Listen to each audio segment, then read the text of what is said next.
xilli dadyowa ku dhaqan gobolka Gada ay soo mareen jilaal aad u daba dheer ayaa haddana waxaa Ilaahay mahadiya in roobabka xilliga guga ay bilowdeen deegaanada gobolka Gada oo dhan waxaa ka daay roobabka xilliga guga sida muuqaalkan aad ka dheehan kartaan waa dhulka oo aad u qurux badan isla markaana in loo daawasho taga ku fiican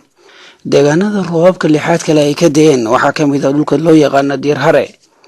wartayaaqla dhadhaable alwila dhamaantood waxaa galay biyo xoog leh dadka deegaanka qaarkood oo la xiriirnay ayaa waxay inoo sheegeen in roobabka halka ka daay yihiin mid dadkii iyo dunyadaba ay ku diirsadeen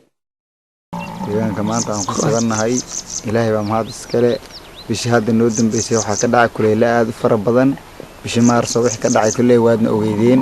haddana maanta Ilaahay baa ku mahadsan waad aragtaa nimcadan iyo barwaaqadan iyo sida ay tahay waadna ogsoontihiin wixii ka jiray bishii hore marka Ilaahay ayaan ku mahadinaynaa roobka ka dhacay wadanka haddana barwaaqadan ayaan haysanaa waa gartay marka hadda meelaha ugu roob badan xagee ka mid waxaa ka mid ah sida yaaqlo kale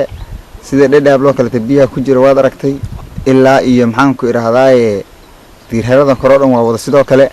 daawayada roob culus baa ka dhacay waad aragtay aryaala ku dhamaaday ilaa faafafko dhan hadda biyaha jiifo baabuur baa 7 bari 8 bari ku jiro Ilaahay ayaa ku mahadsan walaal ma islaahay hadda xoolaha caana badan bay keeni maadaama roob uu daay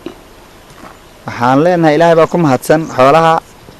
wax dhalay iyo waxaan dhalinba waa leeyihiin neefkan dhalin inuu cayilaha rajaynaynaa kii aan dhalayna caana in laga helaan rajaynaynaa si kastaba ha ahaatee marka